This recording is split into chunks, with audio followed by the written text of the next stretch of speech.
আমার নবীকে বললেন, ইয়া রাসূলুল্লাহ, আমি আর সামনে যেতে পারবো না।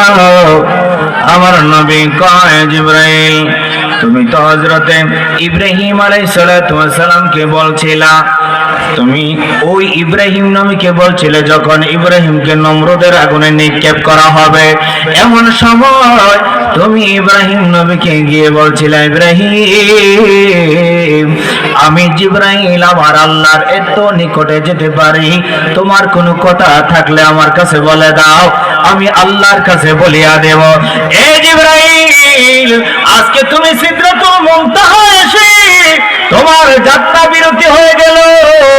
ও জিবরাইল, আজকে তোমার কোনো কথা আসেনি, আমি আল্লাহর এত নিকটে যাইতে পারি রে জিবরাইল, আমি আল্লাহর কাছে তোমার কথা পৌঁছে দেব। জোরে জোরে বলেন সুবহানাল্লাহ। আমার একটা কথা আল্লাহর দরবারে পৌঁছে দিবেন। এবার জিবরাইল বলেন, ইয়া রাসূলুল্লাহ, নবীজি গো, আল্লাহর কাছে আমার একটা কথা পৌঁছে দিবেন। কি কথা?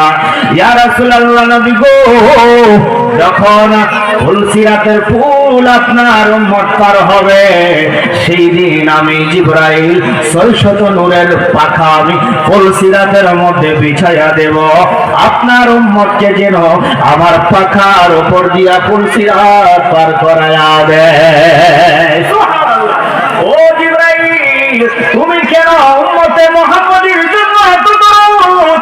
তুমি ফুলসিরাতের মধ্যে উম্মতে মুহাম্মাদের জন্য তোমার পাখাগুলো বিছাইয়া দিবা, সেই পাখার উপর দিয়া আমরা ফুলসিরাত পার হয়ে যাব।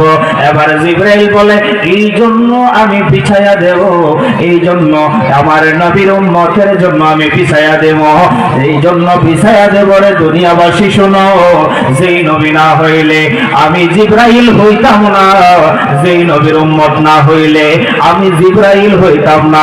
এই জন্য আমার জীবনটা উৎসর্গ আমার নবীর উম্মতের জন্য। জোরে জোরে বলো সুবহানাল্লাহ।